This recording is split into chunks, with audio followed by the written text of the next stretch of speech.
Obviously 2 big preparation days to get ready for Vanderbilt, who's playing with great confidence of late. They're a team that's improved throughout the course of the season, and they have 3 players that have proven to put up 30 points on any given night. So defensively, obviously, we're going to have have great transition defense and defend the 3 ball and try to keep them off the foul line as best we can. Yeah, our first question is from Mark Weiser of the Athens Banner Herald. No, my question was for Coach Barnes. I'm good, thank you. So let's go to Alex Byington of the Montgomery Advertiser. I hate to do this to you, but that same thing. I was waiting on the question for Rick. Okay.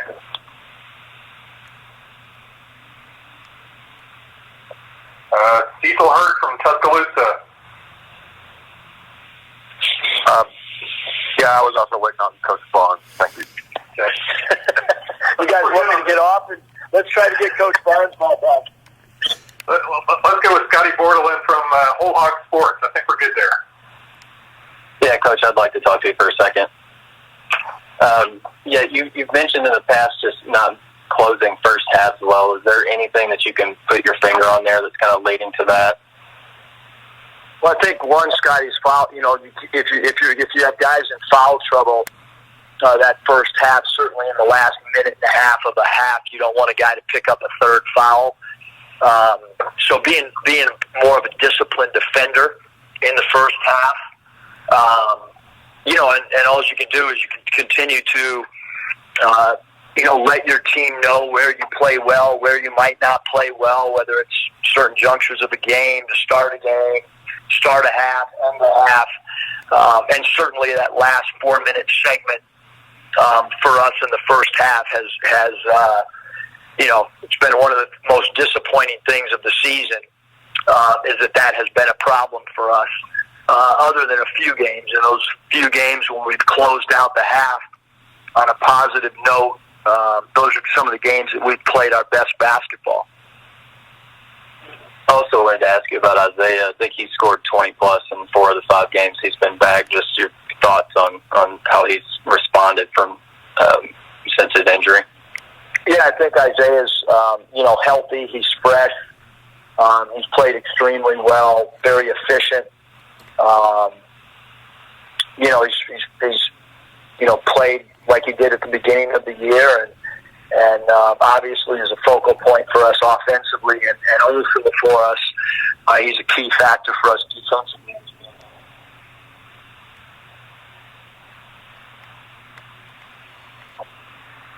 Okay, our next question is from Bob Holt of the Arkansas Democrat Gazette. Very happy to ask you a question. Hey, I know the game's not Memorial Gym, it's not on Vandy's campus, but it is in Vandy's hometown. What kind of advantage do you think that gives them, and do you feel like this is somewhat of a road game for you? Yeah, I don't think there's any question it's somewhat of a road game. I have no idea what Vanderbilt's thought process is as far as, are they staying in a hotel? Are they staying in their own places? I don't know any of that. That's really not my concern. But I think, certainly anytime you play in an arena that's very, very, very, very close to your campus, the coaches can certainly, see their families, have a normal routine, players can have a normal routine. I think it is. We are somewhat playing a road game against Vandy, and it is what it is. But the facts are, we are playing in their hometown. And I know they're the 14th seed, but they won their last 2 games. They're clearly playing a lot better here down the stretch and have some good wins. Just what do you think about how Vandy's playing and how tough an opponent they could be?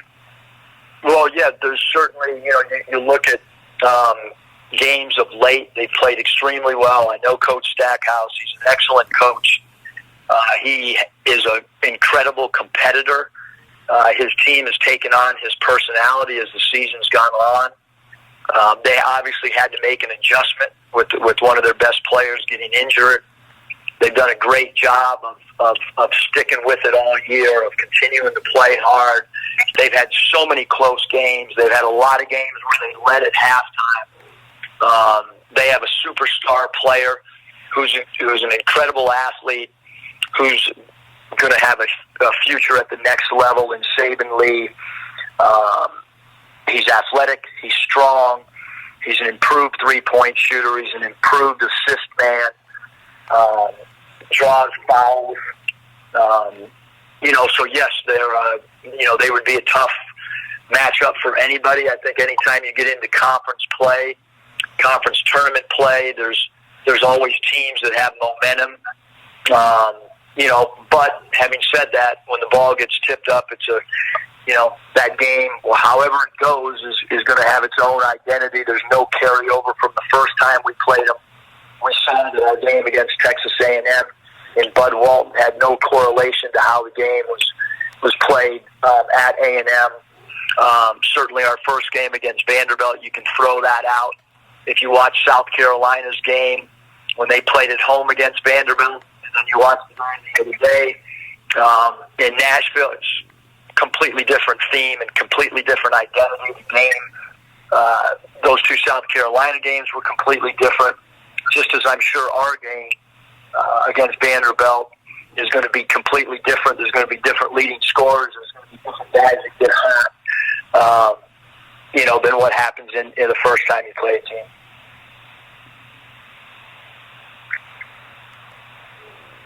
Okay, next up is Jerry Tipton of the Lexington Herald-Leader. There's been a lot of comebacks in the SEC this year, big leads that disappeared or were overcome, and I'm wondering, as a basketball man, what, if anything, you make of that? Yeah, we've talked about it with our local media. I think clock management becomes really important. I can just kind of speak from in the NBA. There's it happens almost every night, where a team gets down 16 or 17 and figures out a way to come back and win. I think a lot of that is talent-driven, talent-based. And the NBA guys just don't miss open shots. Collegiately, because of the shot clock's longer than it's a pro game, I think you can control bigger leads a little bit better, but it's something that, that can be practiced during the course of your training camp segment. But, you can't, in college, you can't just work on the last 2 minutes. You got to work on the last 10 minutes of games and how to, control the clock or whatever. And certainly at Nevada, we had, down, 20 whatever it was to Cincinnati in an NCAA tournament game, down 26, I think, at New Mexico. The general fan thinks you should just, when you get those leads, just keep playing, keep doing what you're doing. Well, sometimes when you do that and you don't have clock management, you take a bad shot, you allow the team to get out in transition. Managing the shot clock, at least in my opinion, is extremely important when you do have a lead. Thanks. Okay, Coach, thank you very much for your time this morning. Yeah, thank you. Appreciate it. Oh yeah, we're really excited to enter the tournament, coming in on a pretty good note, a good win on the road at Alabama, and then coming back at home and playing a tough South Carolina team. So we're excited about being in Nashville, playing at Bridgestone, and having a little momentum going into the tournament. Okay, our first question is from Larry Vaught of Vaught Views.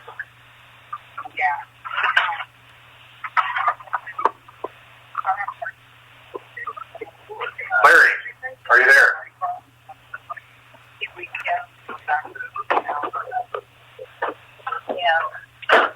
Okay. Moving on to the next one is Jerry Tipton of the Lexington Herald-Leader. Jerry, I hope you can hear me. There's been a lot of games in the SEC this year that one team had a big lead and then the other team came back. And I wonder what, if anything, we should make of that going into the tournament. I would hope you think it's some parity there. But I think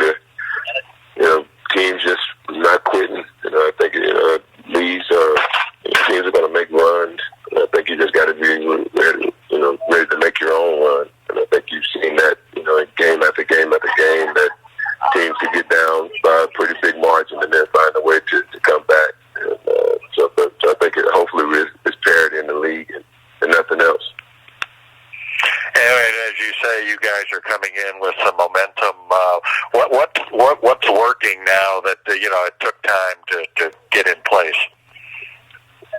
Well, we were two different teams, this year. Are you still there?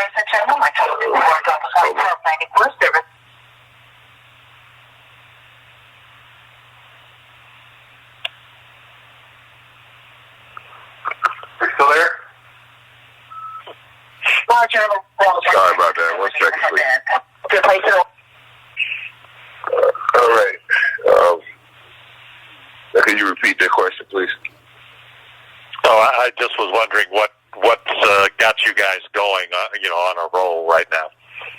Well, I think, like I said, we were two teams, from the start of the year. Absolutely, built a lot around Aaron Neesmith, and then once he went down, he went down in the first game of conference against Auburn.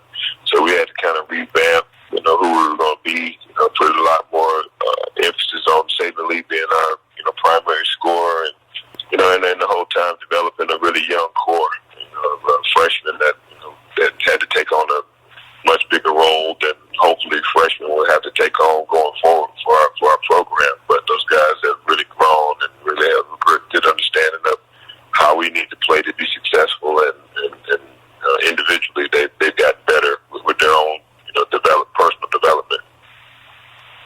Thanks a lot. Okay, next up is Bob Holt of the Arkansas Democrat Gazette. Hey, Jerry. I know you guys play Memorial Gym, but you are getting to play in Nashville. Well, what kind of advantage do you think that could be for you guys? We hopefully our fans really show up big for us. I think, again, like I said, there's some momentum, some excitement, from our fan base about, how we closed out the season. And then I think, frankly, how we, been able to, get better all year and how we competed all year. And the fact that it's right in our backyard, having the ability to have kind of that six-man advantage. We're really hoping that the Commodore Nation show up big for us. And, actually we got a couple games to get to the real dance. But I think, these games are exciting for us, and hopefully our fans and our players come out with a lot of energy. And, I think a lot of teams, if they were struggling for wins like you guys were, by the end of the season, their guys might kind of mentally let go of the rope. You guys obviously come in there. What's been the key to that? How gratifying is that you seem to be playing so well here at the end of the year? Well, I think we looked at, we spent a lot of time in film because we're a young group and trying to develop how to play and try to develop our skills and just understanding the different scenarios and different things we see. And I think we looked at it more as a learning experience, everything. Let's hopefully we get better. And then we look back at a lot of the games, even the close ones we lost, we felt like we beat ourselves. It's things that we knew how to do that we didn't execute well. And I think as just more reps and more repetitions in practice, more repetitions in games, helped us understand what we really needed to do. Like I said, we go back and we watch it. Like, man, that's the plays that really cost us and keep junctures in the game wasn't things that we don't know how to handle. We just, for whatever reason, didn't handle. And I think we're doing a much better job of that now, guys. Our confidence is they do their jobs and do their responsibilities and pay attention to the game plan, because that can change a little bit from game to game depending on other team and other personnel. And but I felt like those guys knew if we figured out how to do it consistently, then we would have some success. And I think that's why they continue to fight the way they have. And I'm extremely proud of them, man, because they, again, like I said, could go the other way when you don't have that type of grad, especially that Georgia loss. I think that was a tough one. Kind of had a little hangover over that one because it felt like six things that needed to go wrong in that game for us to lose that game, and all six things went wrong. So we had a little bit of a hangover after that, but they recovered and obviously are in a good place right now. Okay, next up is Nate Allen of the Nate Allen Sports Service. Just what has Saban Lee's impact been, especially after that season went down? Saban's been unbelievable. He had probably as tough a stretch as anybody over the last 2 years of coming into the season and probably thinking what his role would be, and then it changing because of injury. Last year with Garland and this year with Aaron. But I think through it all,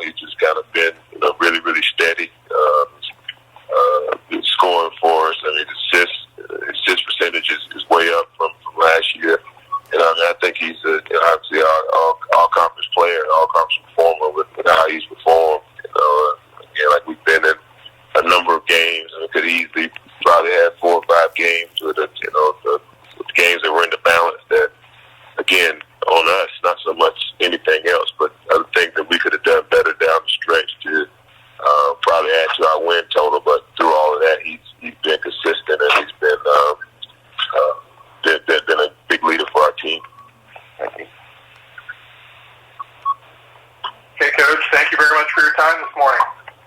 Appreciate it. Thank you.